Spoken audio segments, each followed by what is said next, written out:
and I'm sorry I made you feel like that. Yeah, that it was solely your fault. Yeah, that is cleared up because yeah, I'm not upset. I was never upset.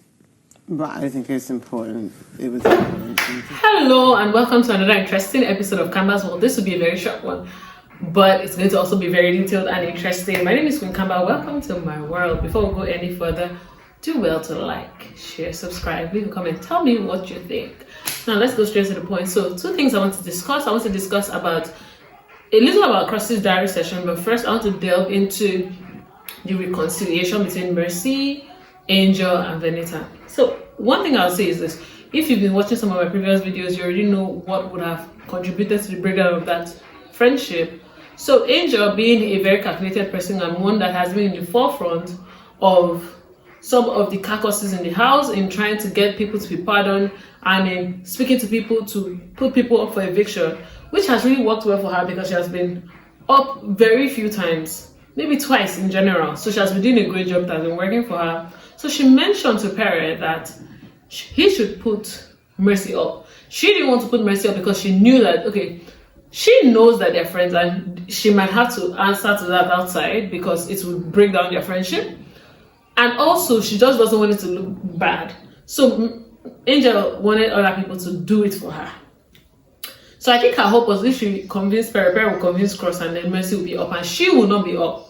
And ever since she has been up for eviction, she has been crying. And honestly, it has made me wonder what in the world is going on, because this particular person has not been up for eviction in weeks. So whatever manipulation she has been doing has been working. But what makes you feel like other people deserve to be up for eviction and you don't? I don't understand. Like you know, play different people. You play doing cry. Like you give people your word and you would renege on that word. So you've been doing it today now.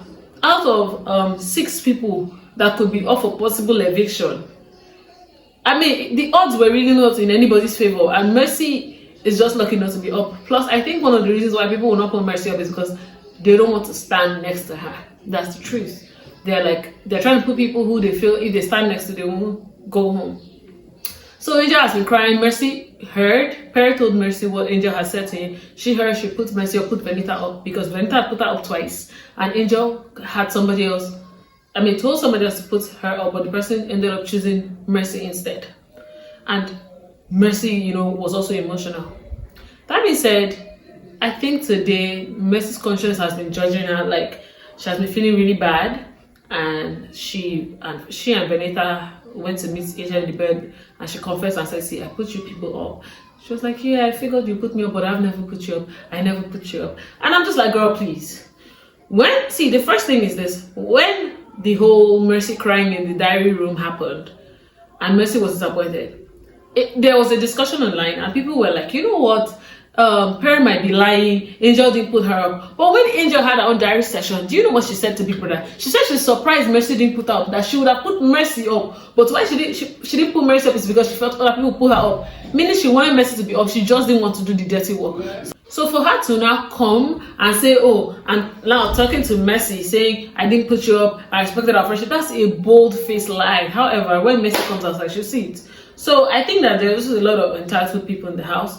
I even appreciate Venita's own take on the whole issue, because Venita was not taking it personal. She said, I rested last week. I expected people who rested last week to be up. Like, that's how you play the game. When you put people up, expect people to put you up back.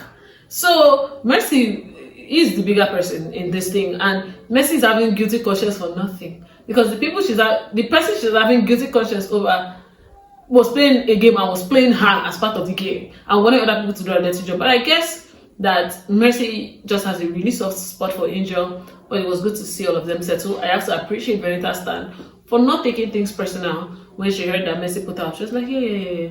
And Angel too was like, I know wahala. I told Big Brother that I was going to put you up, but out of respect for our friendship, that I didn't, and I'll just wait for us to go outside. Yeah. So we talk about it. So there have been instances that I wanted to put you up, but I was just like, just those 2 instances, this Monday and the previous Monday. Yeah. Okay. But I didn't, because I was just like, I'm going to respect our friendship. We'll talk about it. Yeah.